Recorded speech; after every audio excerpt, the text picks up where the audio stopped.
that was the purpose of a group. Not to have somebody stay within themselves, because people have a social need as a community, and it's a basic need for people to have other people in some form for themselves, so that groups become very important. So, of course, in those years in the 60s, we didn't even have language for human development at that time. It was just beginning to become a way of thinking and language happening. Groups were beginning to be understood in a different way.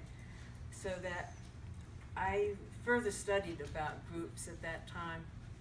And when I went to work for myself, in State Hospital after St. Elizabeth's, and ran groups, and I ran verbal groups as well as movement groups. I understood the dynamic of a group in a much deeper way than I had when I was working at St. Elizabeth's.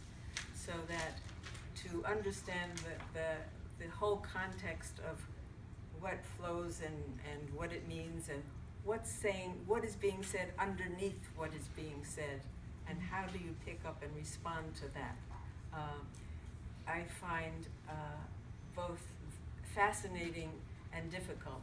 And I would tell students, I run verbal groups and dance therapy groups.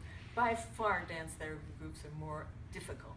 They're the most difficult, because you're listening and responding to the verbal, but you're listening, you're observing and looking at the movement, and you're trying to decipher which is it you're really wanting to respond to, and what is being said.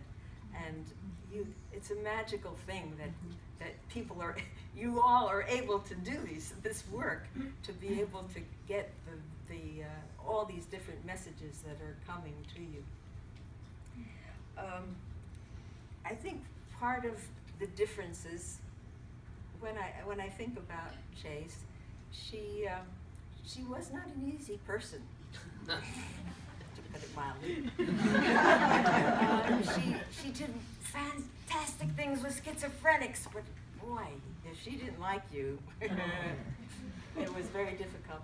And for some reason, she and I were able to get along. I don't know why. I'm glad, I'm happy. And but I think one of the differences, once I left St. Elizabeth's and got on my own, and there's that moment of adolescence when you leave and you're on your own and say, she starts with Strauss waltzes all the time. I'm not going to put a Strauss waltz on. I'm going to put on, and so I put on something different than she would. I look over my shoulder, and she watches, that feeling of,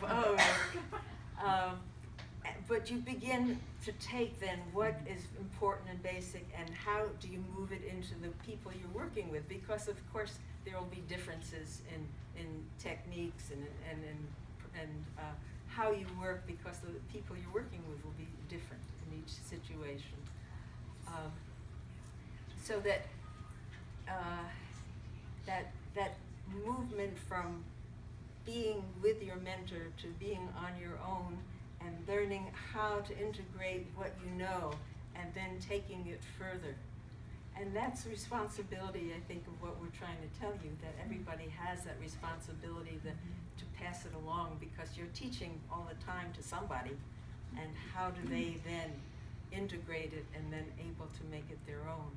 I guess for Marian, I'm finished. No. 1 minute I have to say. I thought I would not even take 7 minutes to talk. Keep talking.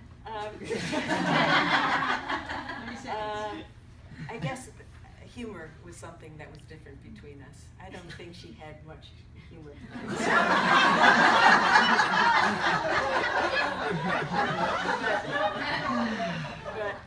So that it becomes freeing when you're on your own, to be able to develop who you are personally and your own personality.